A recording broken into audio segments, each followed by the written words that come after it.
People whispered. Cameras clicked. Glasses almost slipped from hands. Because when she walked into the restaurant, she wasn't wearing a dress or jeans or something normal for a blind date. She was wearing a full wedding gown. And everyone laughed. Everyone except one man, sitting alone in the corner, watching her with eyes that didn't judge, but recognized pain.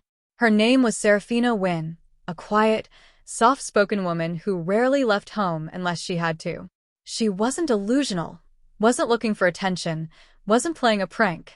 She showed up in a wedding gown because of a promise she made to someone she could never forget. But no one knew that yet. People only saw what they wanted to see.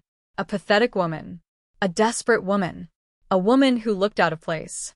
She felt every laugh like a thorn in her ribs, but she kept walking, slow, steady, holding her trembling fingers together. Her blind date, a random man she'd matched with online, saw her from across the room. His mouth fell open. He stood, shook his head aggressively, and said loud enough for half the restaurant to hear, "Is this a joke? You're insane." The laughter doubled. Serafina's throat tightened. She swallowed so hard, she could feel tears burning behind her lashes. Even the waiter stared. The man continued mocking her as he grabbed his coat. "I don't date crazy women. Go get therapy." Then he stormed out.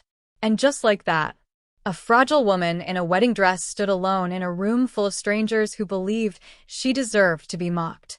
The CEO, who stood up. In the far corner sat a man who hadn't taken his eyes off her since she walked in. Caspian Hale, 35, billionaire CEO. Cold reputation. Zero tolerance for drama. The kind of man nobody expected to care about anything emotional. But the moment he saw Serafina break, something inside him cracked. Because he knew that look. He had worn that look once. The look of someone carrying a memory heavier than grief. He stood up slowly, and the entire restaurant went silent. Caspian walked toward her. Every step felt like an act of rebellion against the judgment surrounding her.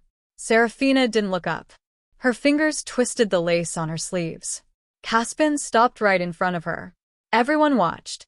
Then, he started clapping. Loud. Steady. Unapologetic. And not sarcastic. Not mocking. But genuine. A clap that said, "You are not a clown. You are not a joke. You are not alone." The room froze. Someone whispered, "Wait, that's Caspian Hale." Another said, "Why is he applauding her?" But Caspian didn't stop until every mocking face turned red. Then he did something that made Serafina's knees weaken. He gently held her trembling hands and said quietly, "Miss, I believe you're the bravest person in this room." The truth behind the dress. Caspian guided her to his table, ignoring the shocked stares. Serafina tried to steady her breath. Her voice shook. "I'm not crazy," she whispered. "I know you're not," Caspian replied softly. She took a long, shivering pause, then spoke. "I was supposed to get married last year, but my fiancé died in an accident the morning of our wedding. I never got to wear this dress for him. Today was his birthday." Caspian felt something sharp twist inside him. The room was so quiet, they could hear the soft hum of the AC. Serafina continued, "I made a promise to him that I would wear this dress on important days, just to feel like he's still a part of my life. I didn't think my blind date would run." Her voice cracked on the last word. Caspian didn't interrupt. He didn't pity her. He simply listened, the way no one had listened in a long time. After a moment, he leaned forward and said, "Serafina, you didn't show up dressed in a wedding gown. You showed up wearing love." A tear finally escaped her cheek. Caspian reached into his pocket and handed her a handkerchief, embroidered with initials she didn't recognize, but held with both hands like a lifeline. The entire restaurant had shifted. The laughter had evaporated. People looked ashamed. Employees stood still. An unexpected kindness. Caspian ordered their food. Not because he expected her to stay, but because he wanted her to feel safe. She tried to apologize. He shook his head. "No. Don't apologize for loving someone deeply. The world needs people like you." She blinked in surprise. He wasn't flirting. He wasn't performing. He genuinely meant it. Caspian wasn't a man known for warmth. But something about Serafina, her vulnerability, her courage, hit a buried part of him. He confessed something he hadn't told anyone in a long time. "My wife died 3 years ago," he said quietly. "And I still save her seat at the dinner table. Every night." Serafina's eyes widened. "You understand." "I do." And in that moment, two broken people weren't strangers anymore. A moment that changed everything. As they finished their meal, Serafina stood slowly. "Thank you," she whispered, "for making me feel human again." Caspian rose, extended his hand gently. "Serafina, you don't owe me thanks. But if you'll allow it, I'd like to see you again." Her breath caught. "After tonight," he continued, "I think we both could use someone who understands grief without judgment." Her fingers shook as they slid into his palm. "Okay," she murmured. "I'd like that." The restaurant watched a woman mocked for her dress walk out, not embarrassed, not broken, but standing tall beside the one man who saw her heart before he saw anything else. Caspian and Serafina left the restaurant together, stepping into the cool night air. The world outside felt quieter, safer, softer, almost as though life itself was giving them room to breathe. Serafina held her gown lifted gently so it wouldn't drag across the pavement. Caspian walked beside her, hands in his pockets, studying her with genuine warmth in his eyes. "People can be cruel," he said quietly. "But you walked in there anyway. That's strength." She shook her head lightly. "I wasn't strong. I was just lonely." Caspian replied, "Lonely people don't show up for love. Brave people do." Her breath caught. They walked until they reached a nearby garden lit by warm, yellow lamps. Serafina sat on a bench. Caspian took a seat beside her, keeping a respectful distance. "Does it still hurt?" she asked. He didn't pretend to misunderstand. "Yes," he said honestly. "Every day. But tonight it feels a little less heavy." She nodded, tears glistening. "Me too." The gown that held a memory. Caspian looked at the lace on her sleeves. "Tell me about him," he said gently. Serafina smiled, a fragile, trembling smile. "His name was Alder. He was silly, dramatic, always singing. He proposed on a rainy day because he said love shouldn't wait for perfect weather." Caspian's brows softened. "He sounds wonderful." "He was," she whispered. "He taught me how to love without fear, and then God took him away before I could even say I do." Tears slipped down her cheeks. Caspian's hand hovered near hers but didn't touch, respecting her boundaries. "And you?" she asked after a moment. "Your wife." His jaw tightened, but not from anger, only memory. Her name was Evelina. She was quiet, but fierce when needed. She died suddenly. One moment she was laughing at my terrible cooking, the next moment I was holding her hand in a hospital bed. Serafina closed her eyes in pain for him. "I'm sorry," she whispered. Caspian inhaled deeply. "Grief teaches you two things: how deeply you loved and how deeply you still can." Their eyes met, and for the first time in years, they both felt understood. A broken heel and a breakthrough.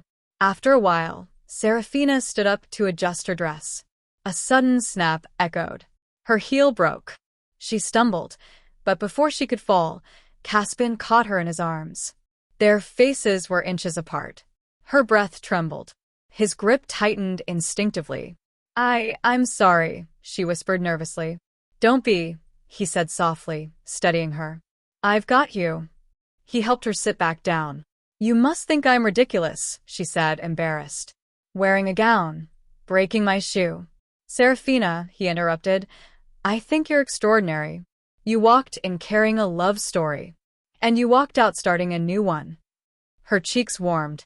Caspian knelt down, not caring about his expensive pants, and gently removed both her heels to help her walk barefoot on the grass. Serafina stared at him in disbelief. "You don't have to." "I want to," he said simply. The gesture, humble, grounding, tender, broke something open inside her. No one had taken care of her since Alder died. The offer that changed everything. Come with me, Caspian said suddenly. She blinked. Where? Somewhere peaceful. Before she could hesitate, he offered his arm. She hooked hers through it. They walked through the quiet street to a small, hidden cafe, closed for the night. Yet Caspian pulled out a key. You own this place? She asked. A friend does. He lets me come here after hours to think. Inside, the lights were dim. Soft music hummed from old speakers, and the smell of warm pastries still lingered. Caspian switched on one small lamp. The room glowed. Serafina looked around with awe. This place feels like a secret. It is, he said. And I've never brought anyone here before. Her heart stirred. They sat across from each other at a corner table. Caspian poured her warm tea from a thermos the owner kept for him. Serafina wrapped her hands around the cup as though holding warmth for the first time in years. Why are you being so kind to me? She asked quietly. Caspian didn't hesitate. Because kindness is the only thing that ever saved me. Her eyes softened. And because, he added, voice gentler, you walked into a room full of people who didn't deserve you. I refuse to let that be how your night ends. She covered her mouth with her hand, trying not to cry again. A confession at midnight. The clock struck 12. A soft silence settled between them, warm, peaceful, unforced. Serafina looked down at her gown. You know, she said quietly, I think tonight, Alder would be happy. Caspian smiled gently. And Evelina, she'd probably tease me right now. But she would want this for me. Serafina swallowed hard. Do you think grief ever ends? She asked. Caspian shook his head. No. But it changes shape when you let someone else hold a piece of it. Serafina's chest tightened. Caspian reached across the table, slowly, respectfully, and touched the back of her hand. She didn't pull away. You don't have to forget him, he whispered. I don't want you to. But you also don't have to walk through life alone anymore. Her breath hitched. Tears welled again. But these were gentler, softer. Serafina whispered back. Caspian, thank you for seeing me. And thank you for letting yourself be seen, he replied. The last moment, the beginning. When it was time to leave, Caspian helped her out of the cafe, carrying her broken heels in one hand while she walked barefoot beside him. At the door of her building, she turned to him. You turned my worst night into something beautiful. You made mine meaningful, he responded. She hesitated, then stepped forward and hugged him. Soft. Warm.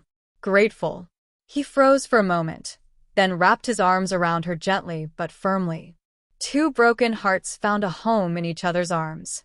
When they finally separated, Serafina whispered, Would you like to see me again? Caspian smiled. Warm, genuine.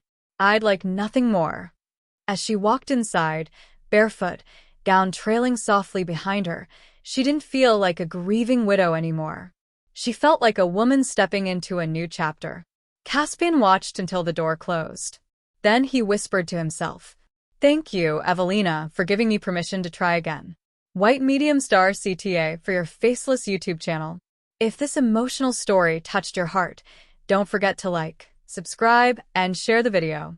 Your support helps us bring more life-changing, kindness-filled stories to the world.